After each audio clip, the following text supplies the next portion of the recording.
Okay, this is Nick Edmund from Richmond Scientific, just doing an introduction to the Nicolet Magna 560. So if we have a quick look at the screen here, we can see this is the experiment setup. So if we just have a look here, we go into collect. You can see experiment setup there is in fact greyed out. That's because we're in that particular menu at the moment. So if we just have a quick look here, we can see that the diagnostic there showing that all of these are operational. So you can see that all of them are blue, which means that they're all functioning. And we can see here in the middle the spike on the spectra there. So what we're now going to do is, you can see that there is an align here, reset bench here, configure bench here. So what we're going to do is just press OK. The first thing we're going to do is we're going to do a background scan. So you can see that's a typical background scan. What we're now going to do is do another one. So we'll go into the collect menu here, drop down and go down to collect background, prepare background, please prepare to collect the background. OK. And we can see here at the bottom that you can see that the auto gain is coming in here. You can see that it's starting to scan. That's 16 scans. You can see that the spectra is now starting to display. Going through 7, 8, 9, 16, 11, 12, 13, 14, 15 and 16. Okay, now asking us to collect status. So we'll say yes. And there you see it. And what we can do is we can go on to the report side here, analyze, we can find peaks, which we'll do here, and you can see the different peaks are displayed here. Okay, what we'll now do is we'll do a sample collection.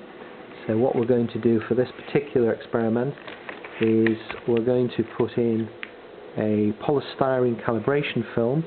So what we now need to do is open up the sample chamber, and what we'll do now is put the sample in. And we'll position that there, close the sample chamber,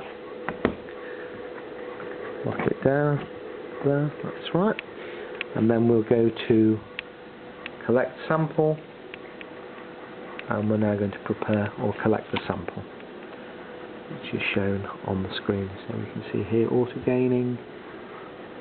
It's now starting to collect the spectra, this particular sample. This is a calibration film that's been used, and you can see there nice spectra developing there. Okay, and again we go into analyze, find peaks, see that the peaks there. What we can now do is go into process, view, analyze. Okay, if we come out of that and then go to let's have a look at another one. We can collect the sample again.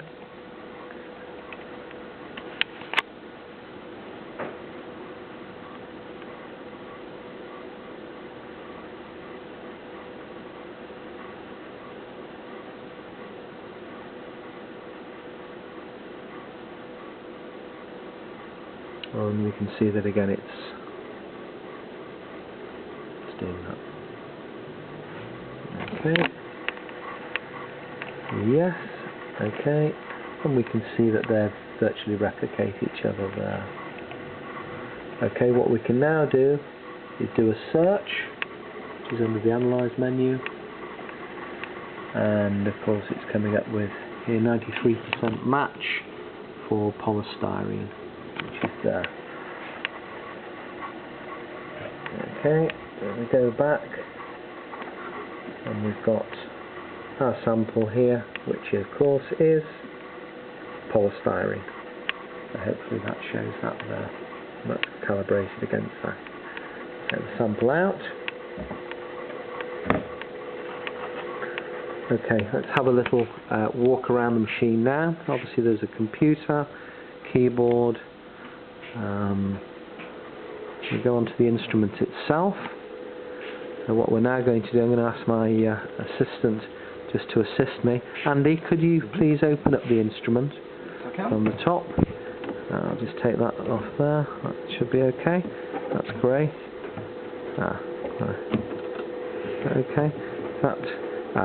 What we probably need to do here is just undo the retaining screw in there.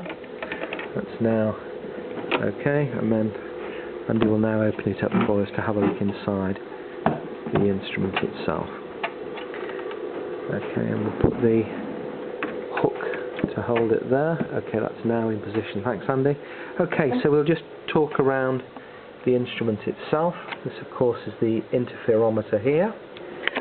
What we've got here is the beam splitter. This is a KBR mid-infrared beam splitter. We're going to have a look at that a little bit more.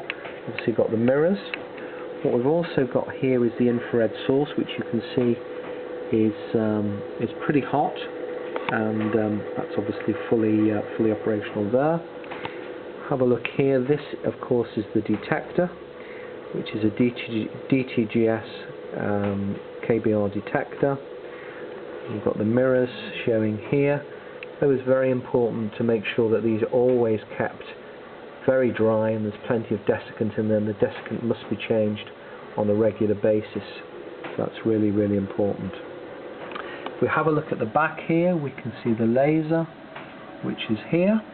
What we're now going to do is just push this little switch here, and this laser is now operating, and you can see the laser has come on in the beam splitter there.